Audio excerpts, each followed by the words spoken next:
What number movie is this? It's got to be 7? 7? Yeah, because there's 3 more. Oh, yeah, good point. All right, I was going to say. I think. I got them written down here. Yep, 7, Without Limits. Yeah. So, I'm Jules. And I'm Jason. And we doing filmographies. Where were you? Okay. I'm Jules. I'm Jason. And we're... Should we... I'm Jules. I'm Jason. We doing filmographies. We doing? We doing. We doing. Okay, I'm Remember, sorry. it's you're right. bad English. You're right. That's my thing. Yeah. We doing filmographies. Well, okay. We're on the 7th Billy Crudup movie in Billy Yeah. Crudup's filmography. Without Limits. Without Limits from 1998. I could not remember the name of this movie for the life of me. I think I keep calling it Prefontaine. I don't even know what to call it. Without Limits is a dumb name. I think there's a line within the movie where they say I run without limits. something like that. Oh, Then I fuck. should love this because I like when movies say the title of the movie in there. Like when they're like, this is The Matrix. I'm like, whoa. This is Monument Avenue. I live and die on Monument Avenue. And then Billy Crudup's like, I can't stand the grind. Oh, shit. I mean, that one, that movie is a dumb name, but Yeah. it fits because he's in the grind of everyday life at that factory and the monotony of his life. But we're doing Without Limits from 1998. Yeah. Billy Crudup's first starring role. Well, no, I guess he did grind. True. His first Real legitimate movie? Yeah. Hollywood production. And it was. Yeah, well, very much so. This was produced by Cruz Wagner. Yeah, his fucking brother's in it. William Mapother. His cousin. Is it his cousin? Yeah. Oh, man, I told Jenny it was his brother. This is the only Crudup movie so far she's watched. Oh, okay. Out of 7, the only one she watched with me. I watched this one alone again. Did you want to do the synopsis? You do the synopses. I don't know if do I say it wrong? No. Potato, right? Let me see here. Without Limits. So this is the Google synapse.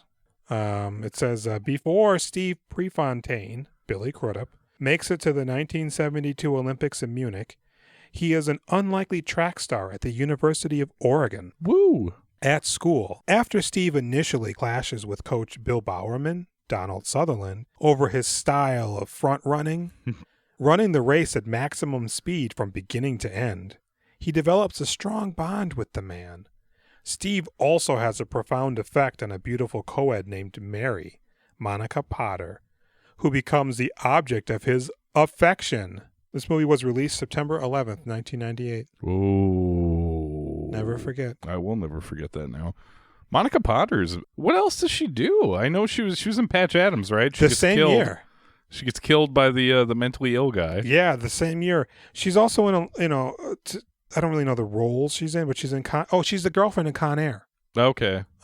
She's in Along Came a Spider. It looks like she led a movie called I'm With Lucy from 2002. Goliath, more recently. Oh. The Billy Bob. Yeah, BBT. Yeah. And Bulletproof. With, the Adam Sandler movie? Yeah, with Wayans. Saw 2, apparently. She's been around. She's had a healthy career. Did you know Saw 2 is an existing script that they dismantled and turned it into Saw 2? Really? The franchise? It was so close to Saw that they were probably like, hey, let's just make this a Saw movie. No, because Saw 1's like a totally different thing, but then it has like a murder house, and Murder Traps is like the name of the movie. And then they're like, I think this could be a Saw movie. Yeah, you know what? I suppose there's plenty of movies that you could probably retrofit in hindsight to be a Saw movie. All the Die Hard movies. Yeah, in fact, except for 5. Tears of the Sun was going to be a Die Hard. Really? And they were like, this is not Die Hard enough. But we'll get Bruce Willis to be in it. he'll be in your movie. You give him the money, he'll be in it. So this is actually the second Steve Prefontaine biopic. Do you know which one came out first? The other one starring Jared Leto. Yeah, how close? That one came out in January of 97. Sorry. So it was like September of 98. Yeah, it predated it by well over a year. Wow. Yeah, it's an interesting story. We can get into that later if you want. Yeah. Otherwise, we can get into it now. Oh. I guess let's roll through the. Let's do Without Limits first. Yeah. And then we'll get into it. Okay. Because it's an interesting story. It's a weird story. The other movie? The fact that both these movies exist, yeah. Well, I mean, that's the Hollywood thing. That happens a lot. True, but... There's, like, Capote and the other Truman Capote movie that came out around the same time. Very true. But this is about Steve Prefontaine. Yeah. Who? You know what I mean? Like, but not only that, apparently the movie Prefontaine, they consulted with one of the two coaches and a woman that Steve Prefontaine was dating, Without Limits consulted with the other coach and another woman that he had dated. Oh, really? But in fact, actually wasn't dating at most of the period of this movie. Is the one that they consulted with for this one the Monica Potter character? Yeah, Mary. Okay. Mary isn't in Prefontaine. Okay. He was dating another track star. Oh, really? Throughout a majority of his life after he dated Mary briefly in the beginning of college. Wow. Okay. Yes. Wow. This movie, this is probably full of a bunch of bullshit then. I mean, they're identical in story. Sure. It's just those personal details. Yeah. So in this one, Bill Bowerman, Donald Sutherland, who's the head coach, has the bond with Steve Prefontaine. Oh my God! But in the other one, it's fucking Dean Norris's character from this movie, who's played by Ed O'Neill. Oh, really? Yes. Who seems? I mean, in this one, Dean Norris. I mean, he's just like the guy who's there. Yeah, he's the assistant coach. There's a bit more to him in the very beginning. Well, who plays the Donald Sutherland character in Prefontaine? Oh gosh, I do have it written down. I mean, it's not. Is it Billy Crudup? No, it's R. Lee Ermey. What? Yeah. Okay. And there is no Mary in Prefontaine. Yeah. At all. Okay. He dated Mary, much like in this movie, at the beginning of his college, but they said this isn't like in this movie where she says you're not my type. I think that probably actually happened, and they just were friends. She wasn't at the party at the end of the movie. I don't know. It's weird. I don't know why you would completely write out the other character who actually was there for this Mary character. And of the two, I think this one had a little bit more polish. Yeah, this is like pretty close to being a good sports biopic. Yeah. It doesn't do it. It's not something people are going to hunt out. It's not something people remember. Which is funny because the Prefontaine movie with Jared Leto was from the Hoop Dreams team. Oh, really? The director, Disney released it. It had that caliber to it. Okay. This almost feels like a Forrest Gump movie. Sure. Especially when they're chasing him. Yeah. Run, you German-speaking child. Man, my feeling about 2/3 of the way through this movie was, this is the movie that they're making fun of when they make fun of biopics. Yeah, this is... and it's all Crudup's fault. This is Walk Hard, the sports movie. Yeah. Right. Yeah, Billy Crudup. Did you like him in this? No. I didn't like him at all. He's terrible. I couldn't tell if it was like... I don't really know much about the real Steve. No, I don't. I mean, other than what I know. He must be imitating him, right? I'm assuming he's doing a direct imitation and that the real Steve Prefontaine is a complete dickhead. Yeah. Because Billy Crudup's just a fucking dickhead. He's a total asshole. And I didn't get that from... I watched the trailer. I had seen Prefontaine years ago. Yeah. I didn't want to watch it again for this. I almost did. Really? But I finished this one at midnight, so I was like, I got to go to work.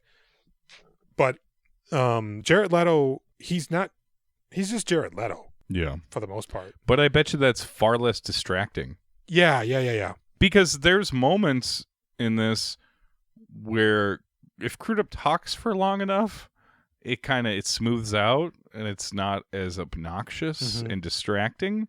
But when it's just like a sentence here and there, you're like, man, that fucking voice you're doing and that stupid hair. I'm really having a hard time with your stupid hair and that voice. It's weird. It reminds me a little bit of Val Kilmer in The Doors.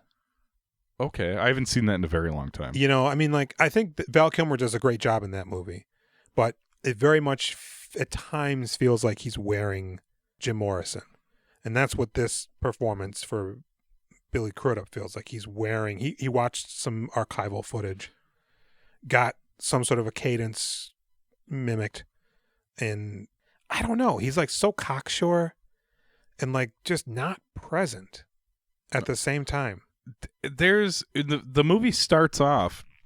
How old do you think he is supposed to be when the movie starts off? Like the character, like 18? Well, it's 19. He's about to go to college. Already in the final race, they do a flashback. Okay. To the majority of the movie. But when you meet him and you first hear him talk, and he's got dark hair.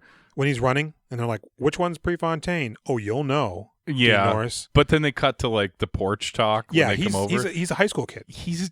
Okay. So Crudup is probably close to 30. Yeah, and he's playing like 17. Yeah. He's got offers from colleges, and the Oregon guys show up with Shaggy. Who? Yeah. Matthew you think Lillard. That was a wig?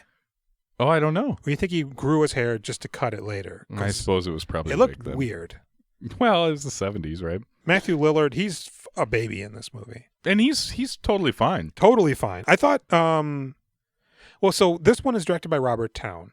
It's produced. What else has Robert Towne done? I recognize the name. That's just it. So it's produced by Tom Cruise and his partner Wagner. I forget her first name. Okay. Linda Wagner, maybe. I don't know. Me don't know. Robert Towne, I believe he wrote and directed this movie. Okay. He's got 4 directorial credits to his name. The first one's from '82, which is also a movie about a sprinter.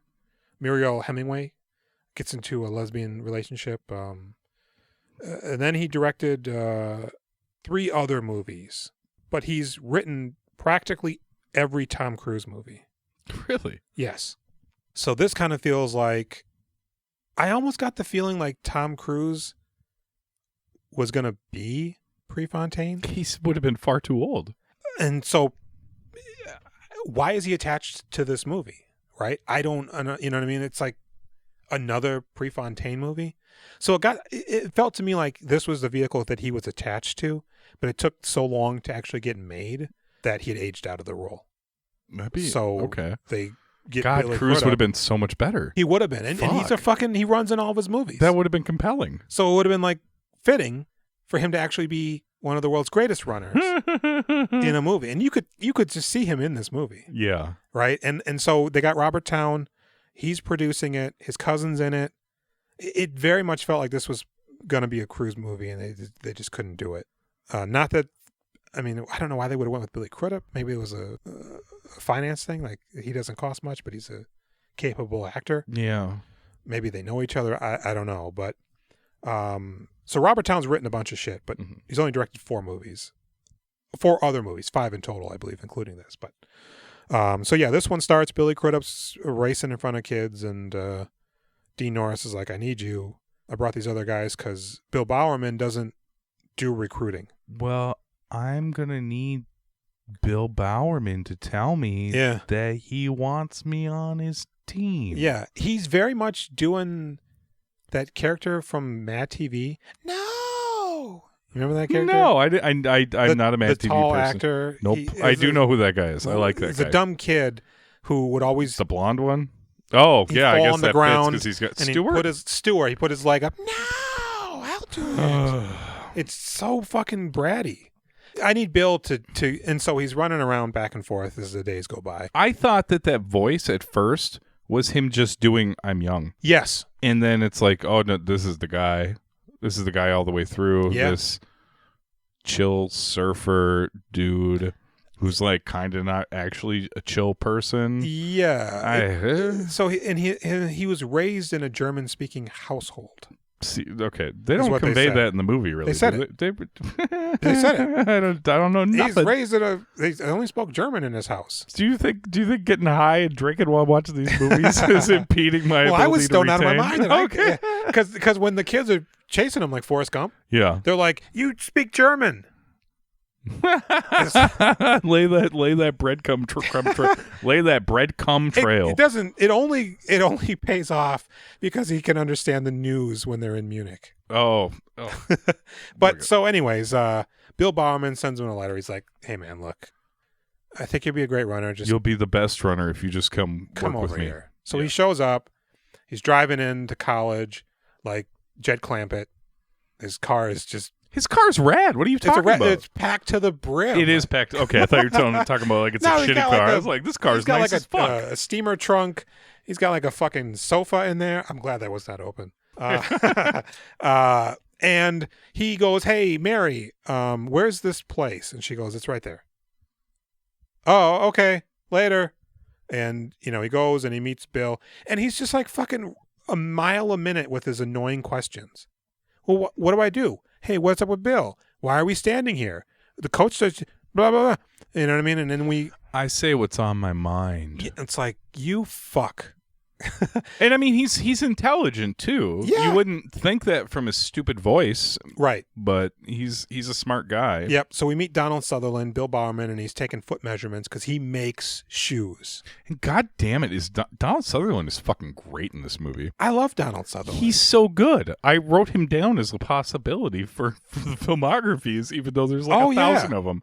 It's funny because it wasn't until I saw him in JFK that I really took a shining to him.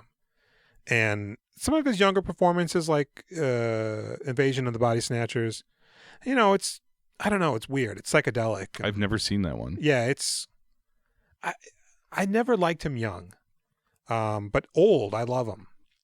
He's like an Alan Alda. If they were brothers in a movie. But he's intimidating. There's like quite a scary twist to him. He's got that Jack Bauer in him, no question about it. But he's very gentle in here. In fact, he's oddly sexual. I was wondering if anybody else in this. It's right. Like they talk. So that they go to the meeting the next morning. He's like, "Why is it at 11:27?" And he's like, "Because people will wonder what the hell is the meeting doing at this time. Well, I better show up." Is it sexual or is it intimate?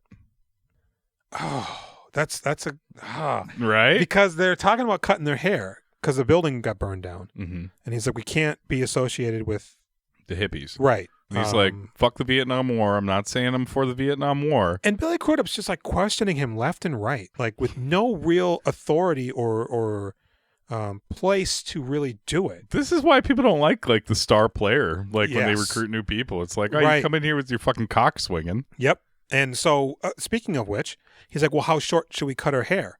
And he goes, well, it shouldn't be longer than your dick. So for everybody other than Ma Pather over here. Yeah. And they're like, what? What does that mean? And he got a little dick.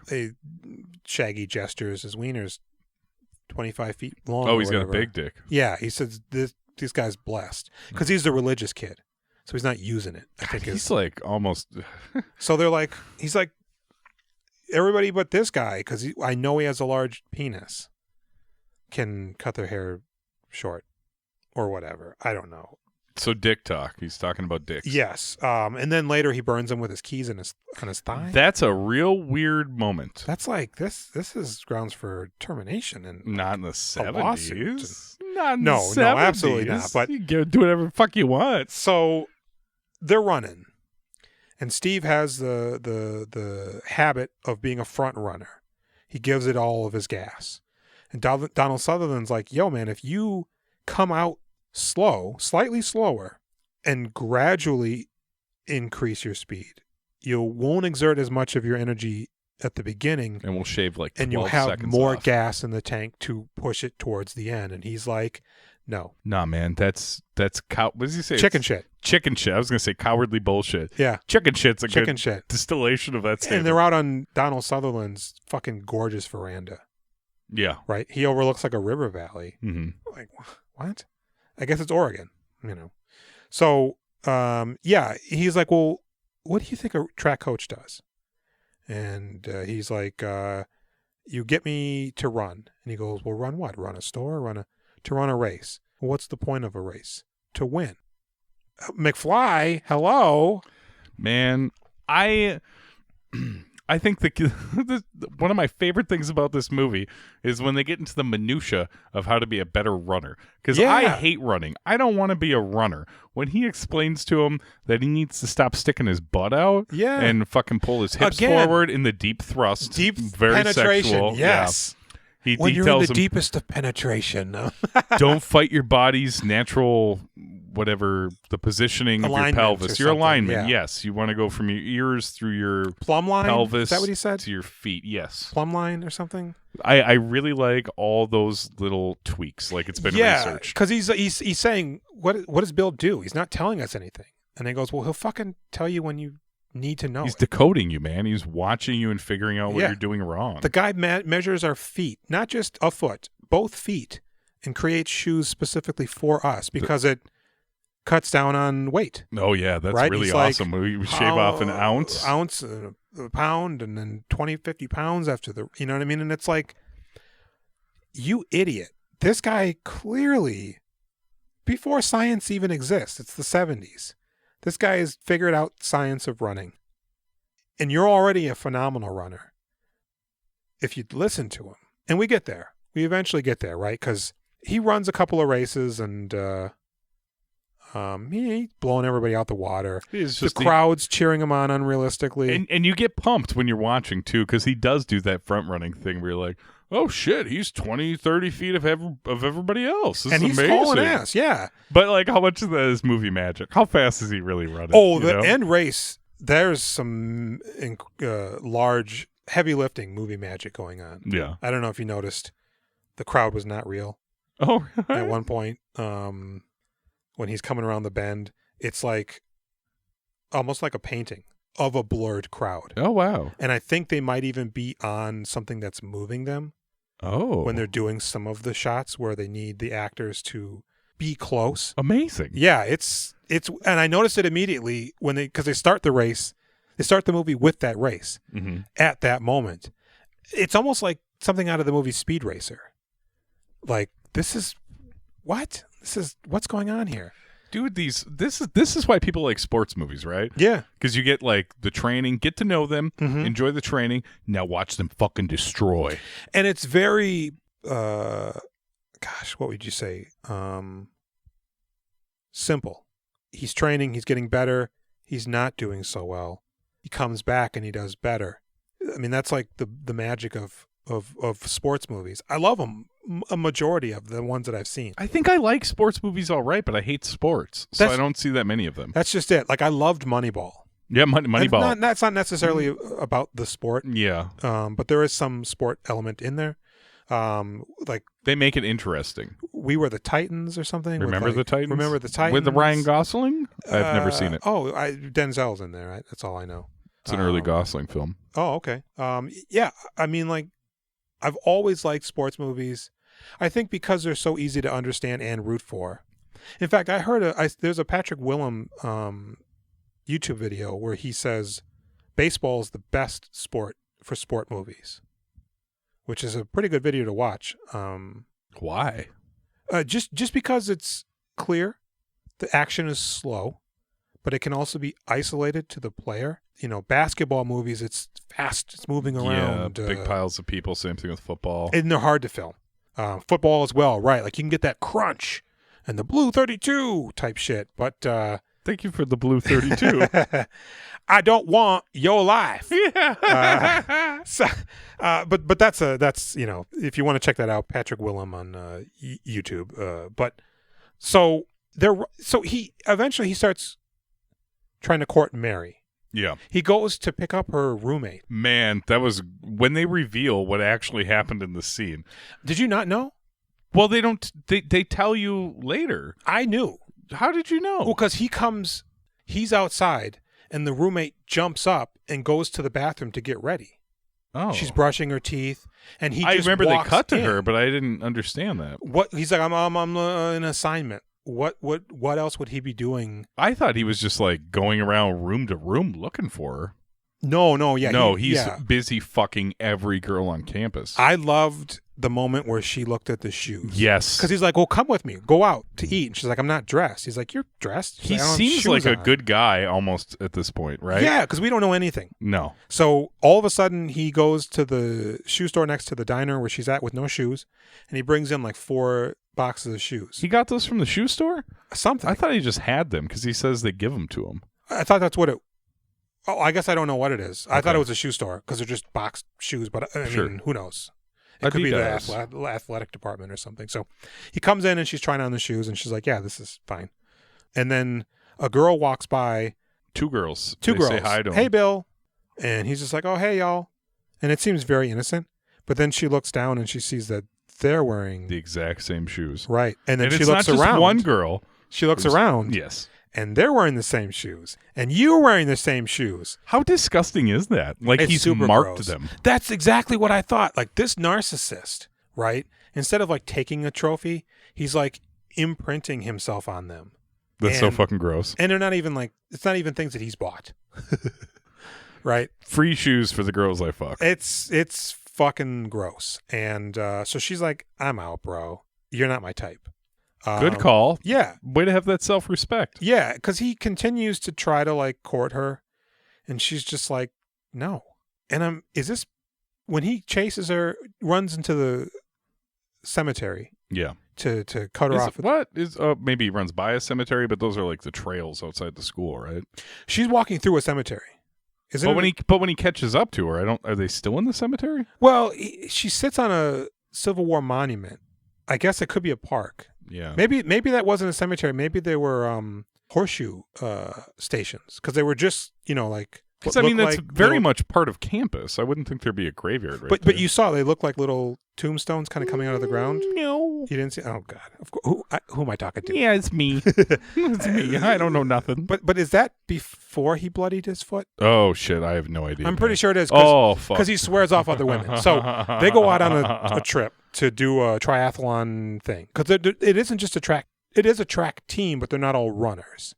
One guy does the discus. A couple of them do the big jump, high jump. All those guys from the beginning when Donald Sutherland's giving them the speech or what? Yeah, Shaggy. I thought that like a few of them quit the track team and were throwing discus because they don't want to cut their hair. No, it's all track and field. Okay, it's the whole department. So they're all running and shit. But I'm pretty sure the tough guy, he does the discus.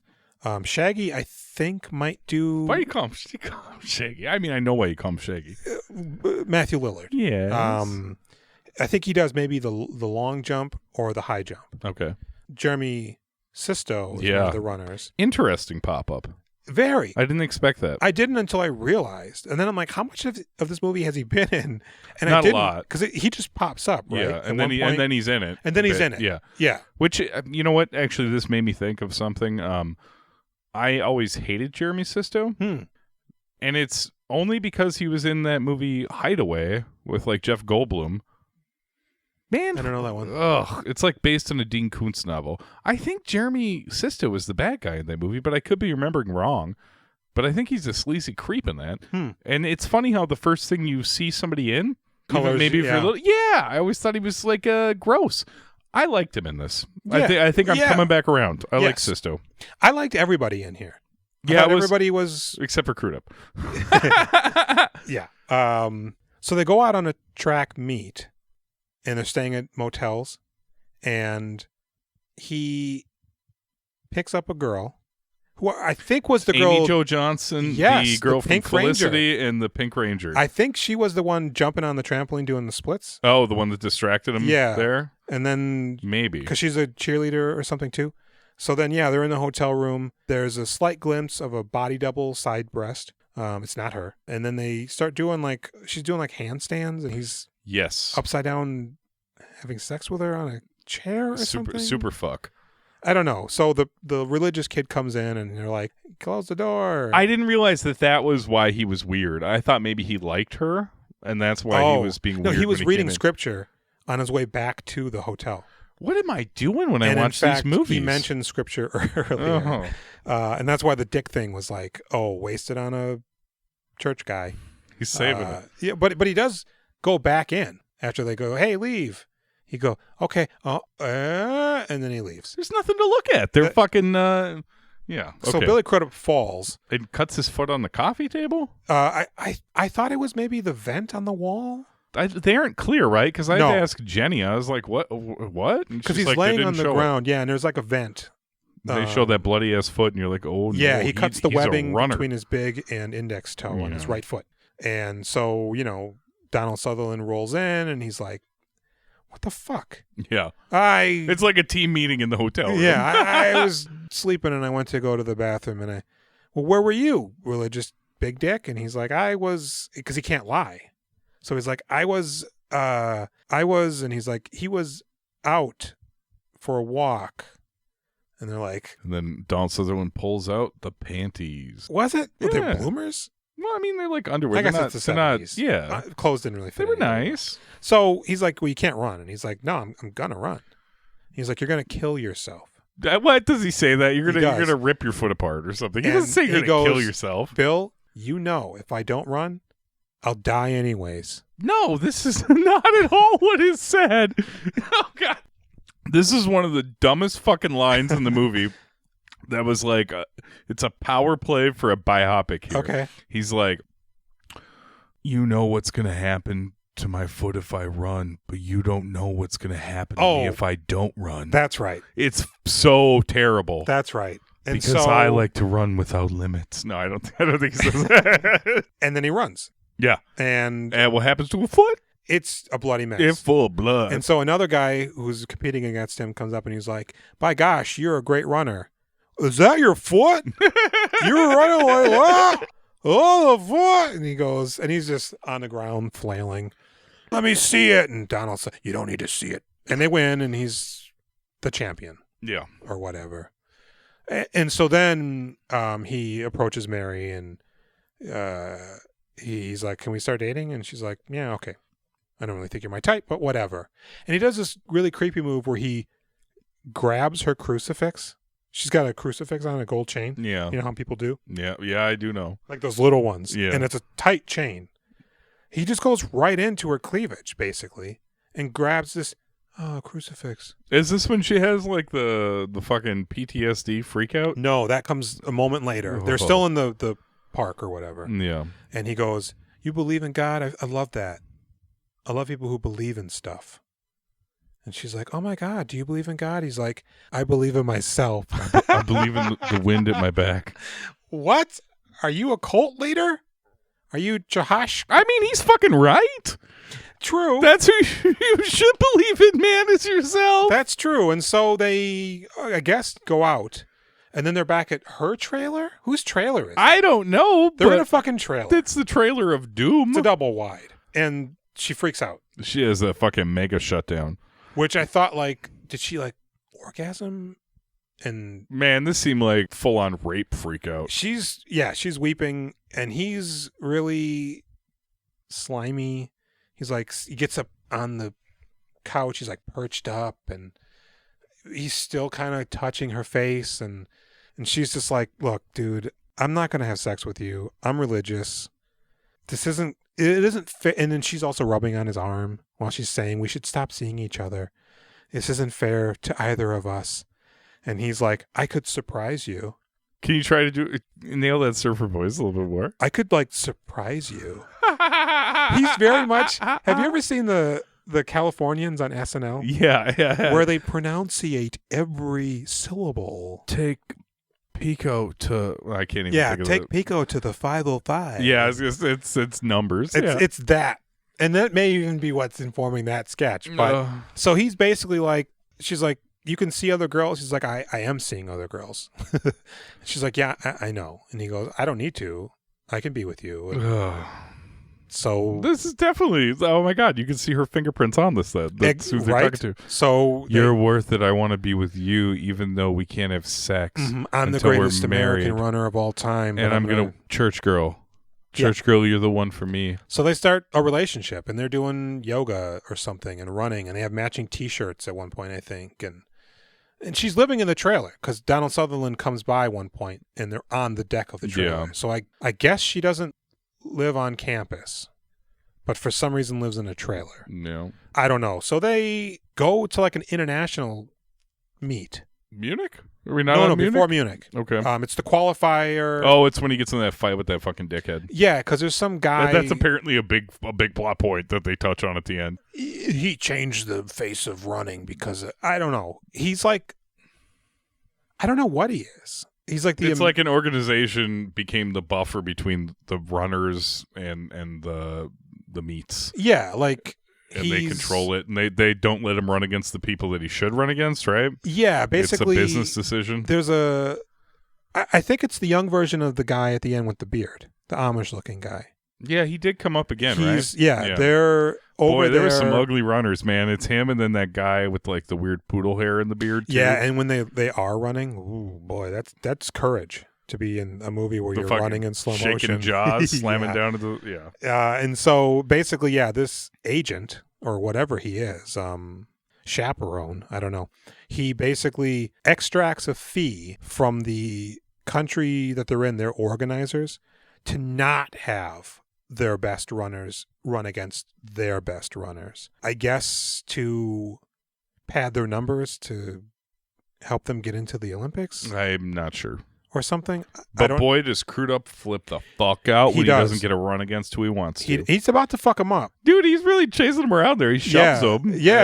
And the guy's like, oh my God. It's like something out of WWE. Yeah. Like, I'm Vince McMahon. Oh, Stone Cold's coming. You're really going pretty wild there, Crudup. Yeah, he goes, you make me ashamed to be an American. Yes. Right? So then we cut there in a sauna and...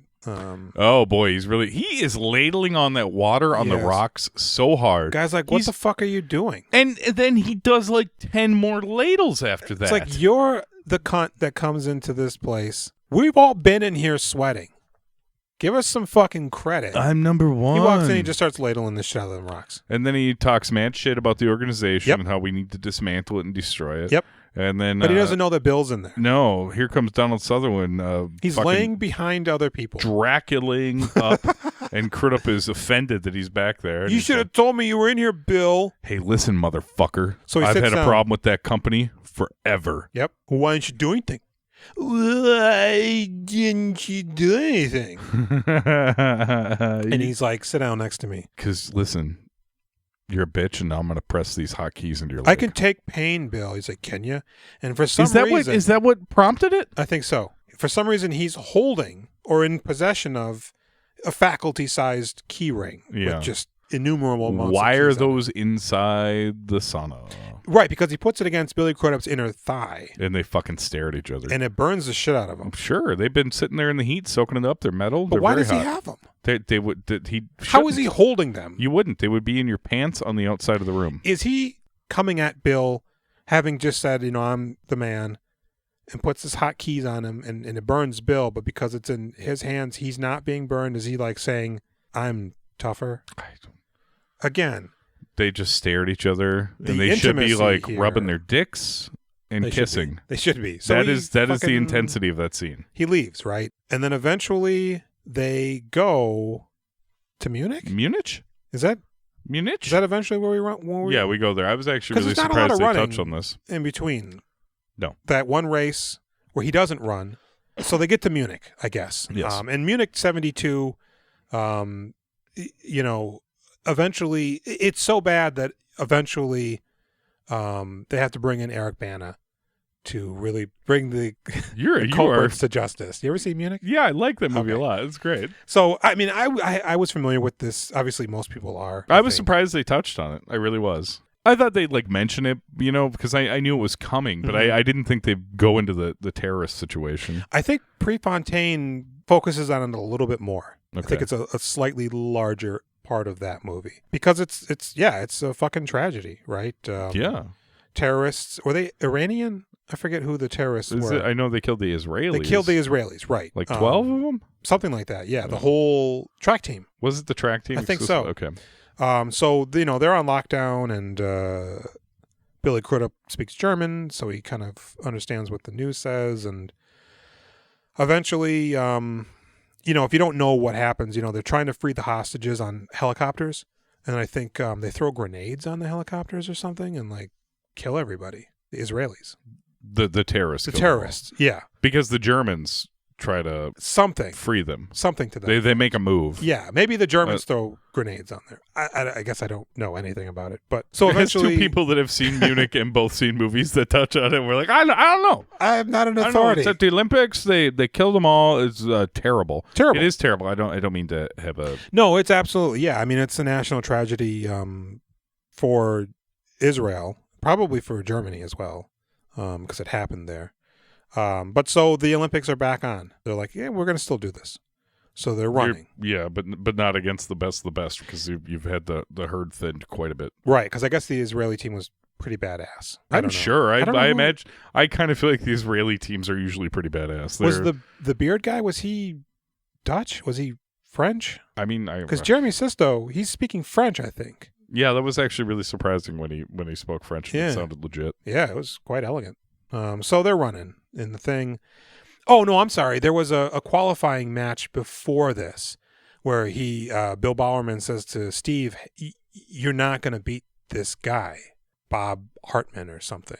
He's the best. What do I got to do to beat him? You've got to knock 7 seconds off of your world record. Was it just 7? I thought it was more. It was 7. Okay. And in order to do that, you're going to have to slow run. We're going to have to remove parts of your bones to make your body lighter. You're going to have to run in a way that this guy's going to be drafting you the whole race. And you're going to get to a point where he's going to try to overtake you. But what you need to do is each lap or each couple of laps, because it's a 3 mile. So that's what, 12 laps? 4 laps on a mile on a regulation track. You're going to need to increase your speed a little bit each lap. Not enough where he's on to you, but enough to that when he gets to that point where you break away, he's going to realize he doesn't have any gas left in the tank. Mm-hmm. And he does it. And it's, a new world record, Steve Prefontaine. They call him Pre. I'd call him Tane. But so anyways, he beats the guy, he qualifies, and he's in the Olympics and then Munich. And so now he's running against Amish Beard and Poodle Hair. Poodle Hair in the back. Yeah. Who they are like, this guy's really tricky. Right. So immediately everybody boxes him in. Yeah, that boxing in move is like that kind of stressed me out every single time they did that. That's that one guy elbowing him and shit. It's like, what is this? Grease lightning? Get the fuck out of here. I just was talking about the phrase grease lightning the other day. Yeah. And I think grease lightning, isn't that supposed to be your dick? I don't know. In the movie, that's the name of the But then the car. name of the movie is Grease. So and grease lightning lube? Is the car in the movie. But isn't grease... I mean, it's a lubricant. Yeah. Yeah. Yeah. Yeah. All right. I don't know. Okay. Anyways. So we're running. We're running in the track. Donald Sutherland's like, he got to get out of there. You got to break. Get out of the box. Get out of the box. They got to think outside the box. And so eventually it gets down to the last couple of laps and people start making their moves. Yeah. And Beardo's in front. I think Poodle's in there. And then Pre kind of makes his move. He's like, there's a gap. So he cuts to the right and he starts doing his thing. And it's fucking awesome. It is awesome. It's so now great. These 3 dudes break away from the pack. And it's like a back and forth. Beardo's in front. Pre comes up. He's in front. Poodle's kind of in there. And Beardo comes up and takes Pre. And Poodle takes Pre. And now he's in third. And then Bill's like, he's got to cut him off at this turn or it's done. And that's the point where you see the fake audience.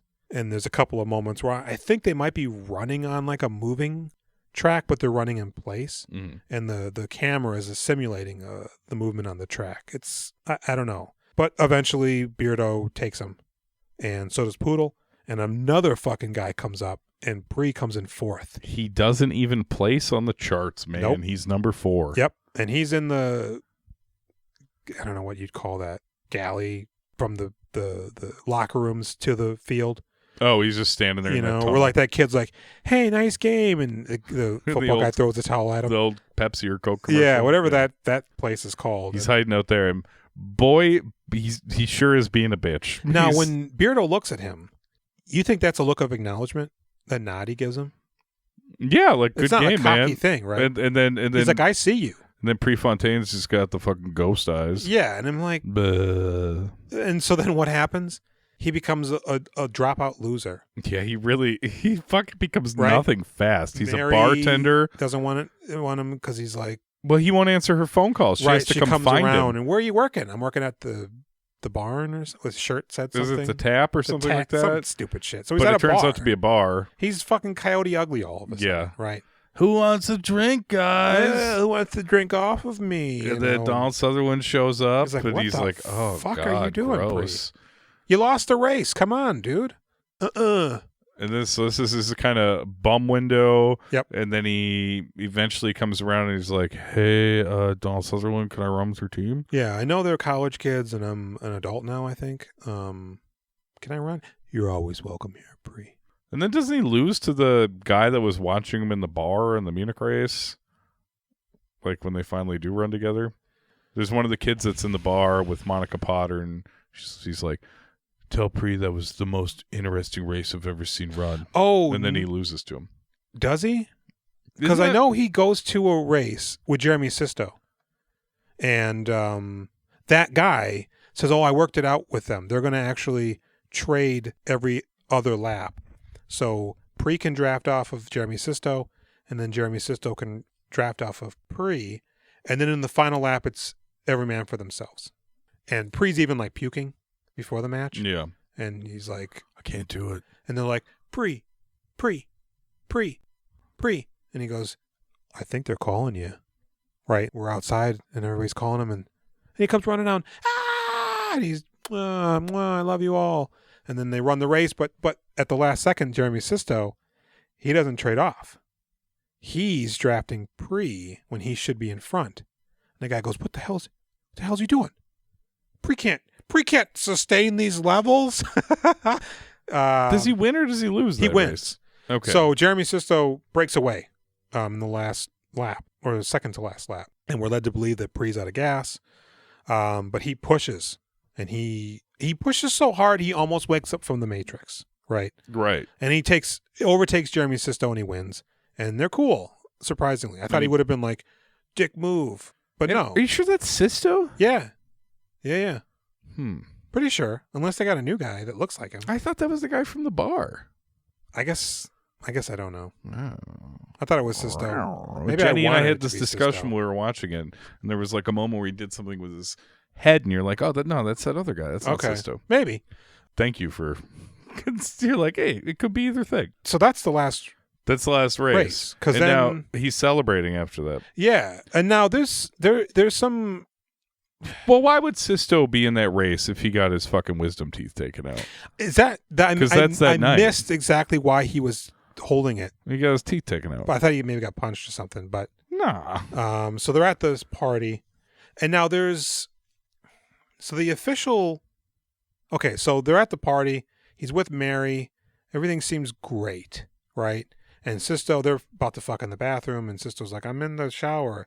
And Pre's a fucking dick. He goes, "Privacy" or some shit. It's like, dude's passed out in He's trying to find anywhere he can to get relief because you guys dragged him to this party. Yeah. Right? So he's like, "I'm going to give this idiot a ride home in my convertible." Sisto demands he take him home. He's like, "You gotta give me a ride home, man." And right before he leaves, he goes to Mary, "I'm never going to leave you," or something. Yeah. Right? "I'll never go on without you," or something ominous. And so he's driving Jeremy home, and there's a subtle tension kind of building where they're at ease, but you feel like clearly doom's about to befall. Yeah. So he drops off Jeremy, and he's like, "All right, I'm going to get out of here. I'm racing," or something. I'm doing race math in my head out loud while I'm driving the car. Because I'm going to break the world speed barrier record or something. And I am Wally West. So he's driving back in his convertible, and he's doing like those color commentary. Talks. Is it? Yeah. Yeah. Breeze in the last lap. He's going to win it. And then all of a sudden, they keep cutting to the yellow lines on the road where you can't really see super well. It's like you're staring at the wrong part of the road. Yeah, it feels very much like a California road, but I think they're back in Oregon. Yeah.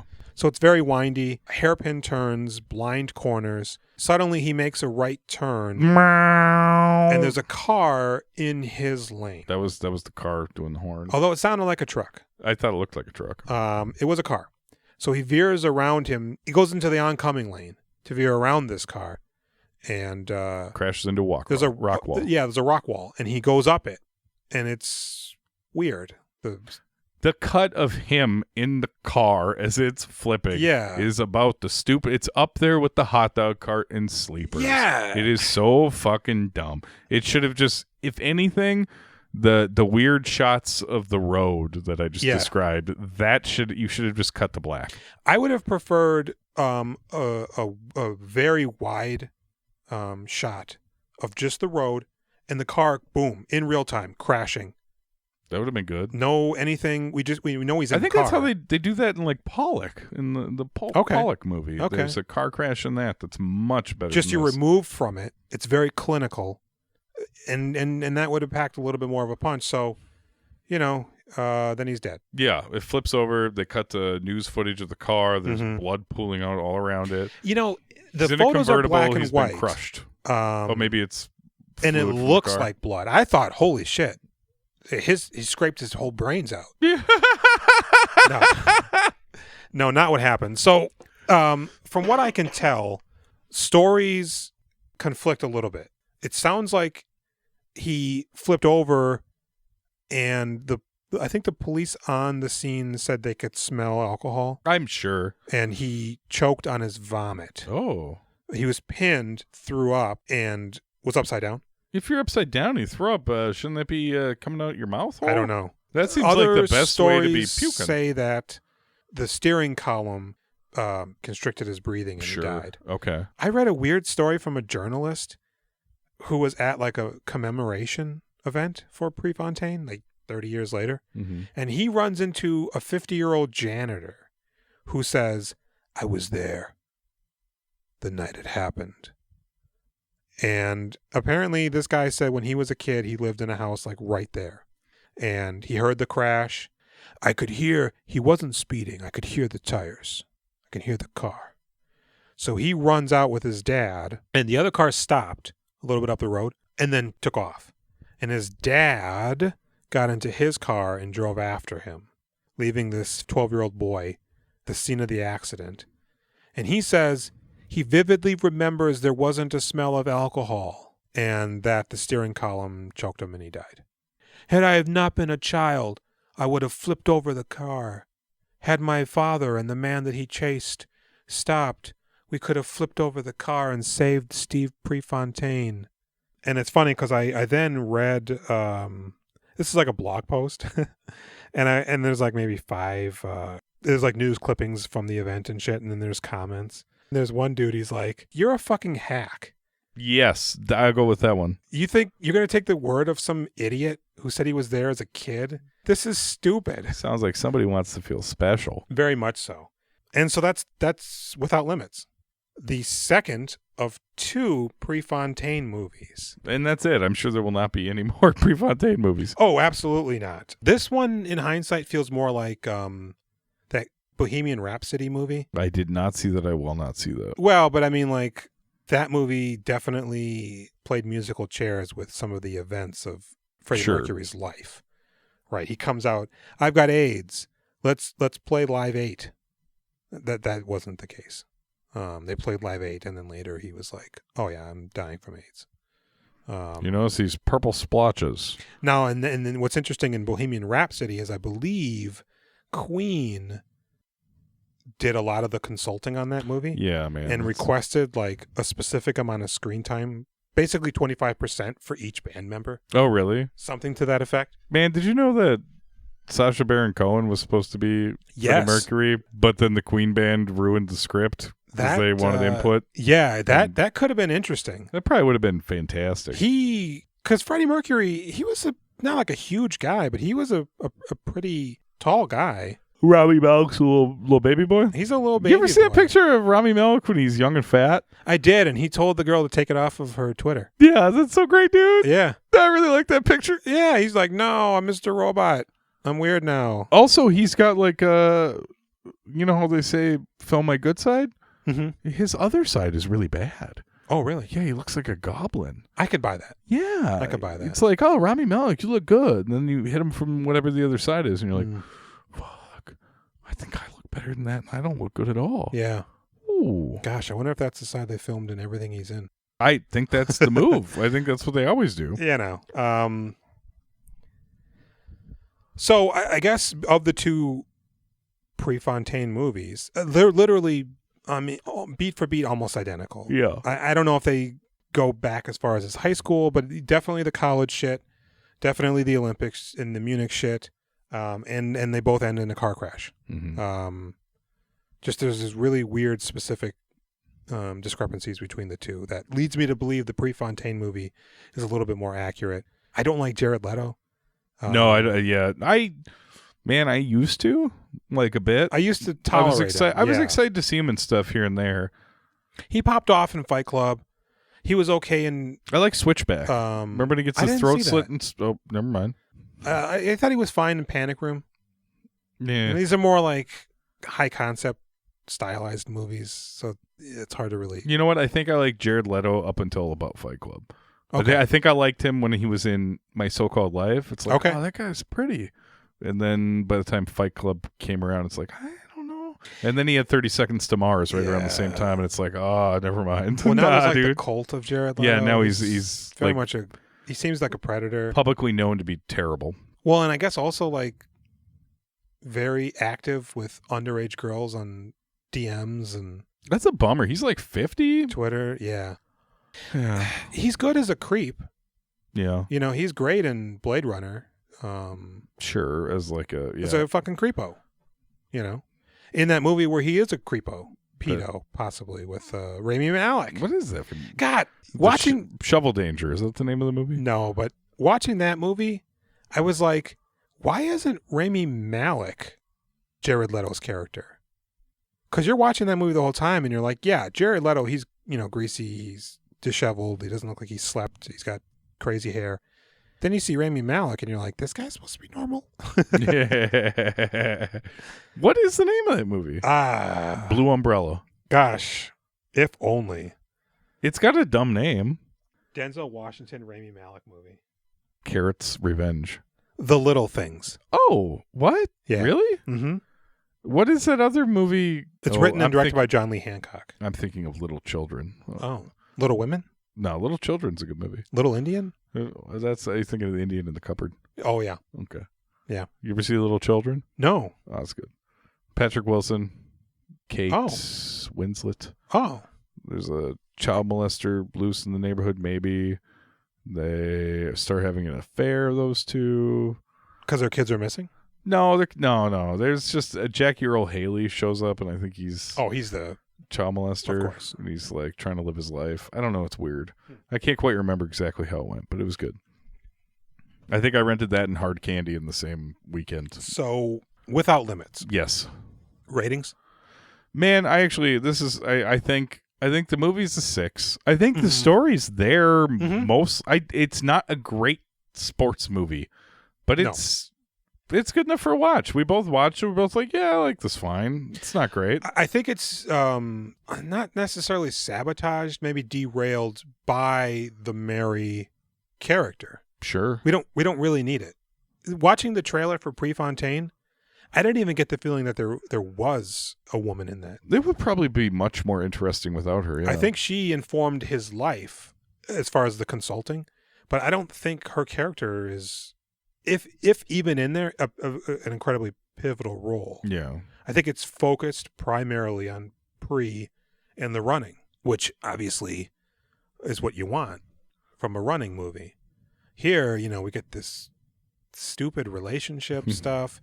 I like some of the side characters. I think in Prefontaine there's just a friend, and the actor Josh Gad. No, gosh. Wouldn't that be something? He's in that Godfather show. Yeah, that's unfortunate. Somebody from Sparkle Picnic's a featured extra. Oh, me? In the Godfather TV show. I was kind of curious about that, but then I saw a trailer for it. It's supposed to be awful. Breckin Meyer. Oh, Breckin Meyer. Yeah, I know. I know who Breckin Meyer is. Of course you do. He looks. That's the picture they chose. Good Lord, he needs to contact Google. Yikes. I would like to be like, yeah, I know who Breckin Meyer is, and then just start naming off Seth Green movies. Well, that's funny because that's what pops up. Yeah. Were they in something together? I don't know. I think so. I never really liked Breckin Meyer a ton. He looks better now. He's in Freddy's Dead, The Final Nightmare. Oh, is that right? Video game nerd. Likes to smoke weed and play video games, and then Freddy kills him in a video game. Fucking A right. So I would say the movie's like a 6. I think Billy Crudup's a straight up 4. I think he mostly just really sucks. You know, the Munich race, I was fucking pumped for that. You know, the races are good because he's not talking. Although watching him flip his bangs is really rough every time he does that. Oh, God. Really? I mean, like, right? Like, he does it like 7 times in that scene where he picks up Mary. That's awful. He's cocking it with his head, and then he's swiping it. Please stop, Billy. What? Billy, who are you? Yeah, I loved the race sequence in Munich. I loved a lot of it, really, except for Billy Crudup. Yeah. To be honest. Donald Sutherland's rad. I love it when they're like, yeah, that guy who made the shoes, the coach. Yeah, because he makes Nike. He make Nike. Yeah. And the swooshes are on the special shoes he made for him at the end, but he didn't get to wear them because he died. Yes. That's right. That comes up. Yeah, I'd say this movie, I'd give it about a 6. If they'd cut out some of the Mary stuff, I probably would have went a little bit stronger if it was just more focused. You could have whittled this thing down a bit. Yeah, considerably.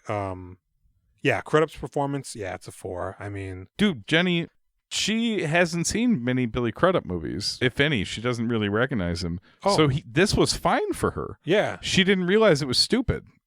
She's not used to Billy Crudup, so she's not like, well, this is the garbage performance. Yeah, like I said, I don't know Steve Prefontaine. I don't know if he was a real asshole in this movie. Yeah.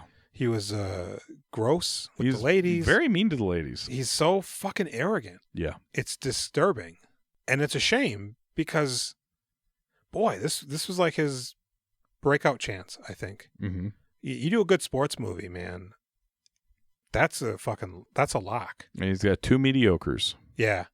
Yeah, and like I said, if this would have been a Tom Cruise movie, whew. Well, he probably wouldn't have died at the end if it was a Tom Cruise movie. No, that's right. And then he won all the Olympics for the next 2 decades. And then he just ran off into space.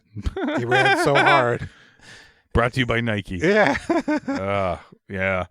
All right, that's a wrap. That's a wrap. Go to our Instagram. Yeah. Send us an email. Yeah.